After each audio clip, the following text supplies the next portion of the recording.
Salve Maria Imaculada. E que viva Cristo Rei. Chegamos a mais um dia de exercícios espirituais. E neste dia nós aprofundaremos um tema muito importante. Então, para isso, faça com muita fé o sinal de nossa fé. Em nome do Pai, do Filho e do Espírito Santo. Amém. Depois de ter rezado o Ave Maristela, que é a oração inicial do Vini Creator, agora nós entramos No junto. 10º dia. 10º dia? 10º dia. Olha, 10º dia dos exercícios preparatórios dos 12, então falta só 2. 10º dia. Nesse 10º dia, qual é o tema? O inferno. Meditação, o inferno. Meditação, o inferno. Muito pouco falado hoje em dia, mas, porém, São Luís Guilherme de Montfort traz para nós uma das meditações maravilhosas.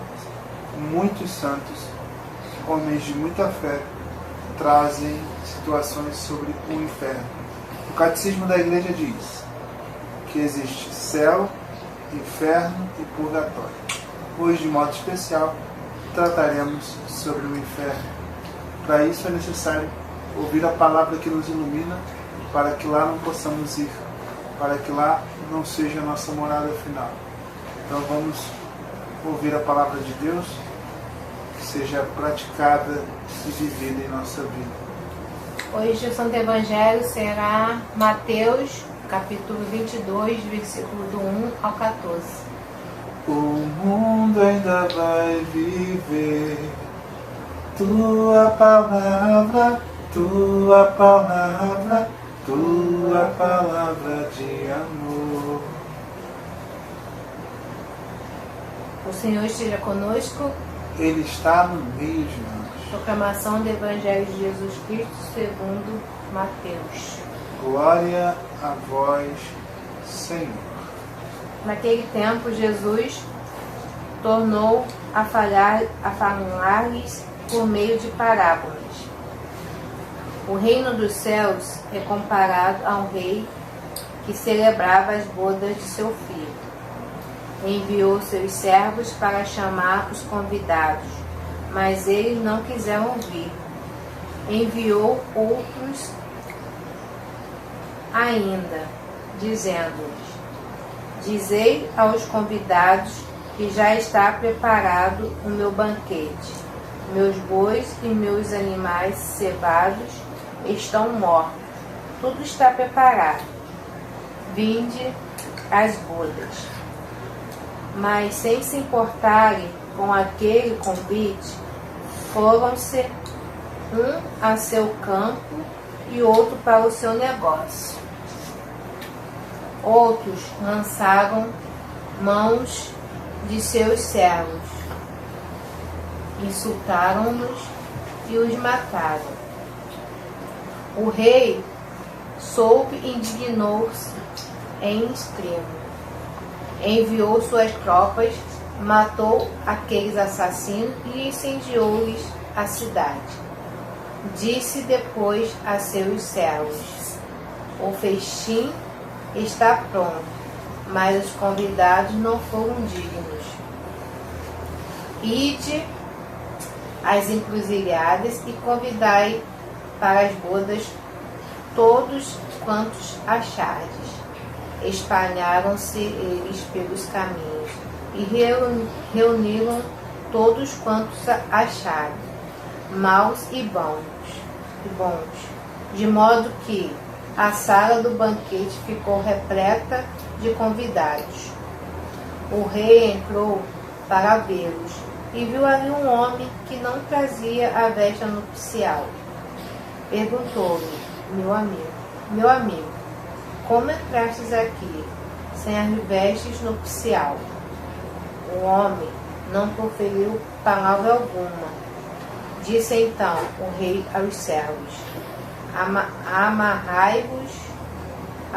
amarrai-lhes os pés e as mãos e lançai-os nas trevas exteriores. Ali haverá choro e ranger de dentes, porque muitos são os chamados e poucos os escolhidos. Palavras da salvação. Glória a vós, Senhor. São muitos os convidados, são muitos os convidados, quase ninguém tem tempo, quase ninguém tem tempo. Neste dia, onde adentramos a um tema muito importante, que é o inferno, precisamos ter a clareza. Por quê? Enquanto a gente estava se preparando aqui, né, meditando, rezando, o Fernando me perguntou e eu falei, vou me recolher, vou ouvir um pouquinho. E agora o Senhor já me deu um norte muito interessante. Vamos lá.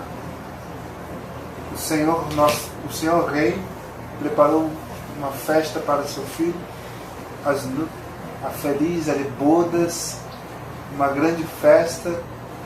Chamou. Ah, não quero ir não vou não. Sabe, me faz lembrar nós católicos quando vivemos mais ou menos, quando não buscamos viver aquilo que devemos viver e vivemos a nossa fé de forma qualquer, mais ou menos. Saiba, para entrar no céu não tem jeitinho. Não tem outro jeito senão viver a verdade. Eu vejo que aquele homem que conseguiu entrar, porque no último momento ele falou, já mataram até quem eu mandei para trazer pessoas. Ele foi lá, organizou tudo, pediu para que viesse mais pessoas, e entrou um que não estava com roupa de festa, não estava com a veste própria. Saiba, quando você foi batizado, você foi revestido com uma veste branca, a veste das núpcias do Cordeiro, a veste da festa. Então, não deixe que essa veste se manche. Se confesse seu pecado, lave seu pecado, para que você não traga com você nenhuma mancha, nenhuma marca do pecado. Aí você vai falar para mim, Jorge, mas e o pecado original? Como é que fica a situação? Meu irmão, minha irmã, se aqui na Terra você viver um processo de conversão maduro, assumindo a sua realidade, não agindo de qualquer jeito, para esses Deus é misericordioso, bondoso, justo. Se vivermos aqui, querendo agradar a Deus, viver a vontade de Deus, tudo se torna mais fácil. Agora, se vivermos aqui na Terra, ligados ao espírito deste mundo, querendo só as coisas deste mundo, desejando só as coisas deste mundo, devagarzinho você já foi se descolando da presença de Deus. E quando chegar na derradeira hora, você já tomou sua decisão. Deus te chamou, vai à missa. Deus te chamou, bem buscar os sacramentos. E quando chega na derradeira hora, não tem mais jeito. Então, por isso, eu penso que esse homem que entrou de penetra, né, eu vejo ele como uma pessoa que entrou de penetra, de jeitinho, peraí, eu tenho como entrar ali, peraí. Quando o rei viu, o lançou para fora, prendeu o pé, a mão, vai para fora. Ouvindo você falar, eu pensei aqueles que têm a veste da nupcial, né, são os batizados. Os que não têm, exatamente aqueles que não são batizados. Quando você pensou ali, falou no batismo, eu lembrei disso. Que provavelmente Jesus estava se referindo aos batizados. Com certeza, amor. Porque se nós vemos hoje o crescimento do paganismo, o crescimento do pecado de forma está ultrapassando os limites, o pecado hoje em dia. E nós estamos vivendo uma nação entregue ao pecado. Se eu sair na rua agora e perguntar para as pessoas, muitos vão me dizer que não são nem batizados, não vão nem mais a Deus, não rezam mais. E aqueles que rezam, como eu, como você que me ouve, como Maria Fernanda, nós precisamos ser constantes. Lembra lá atrás, quando a gente falava sobre as formas de devotos?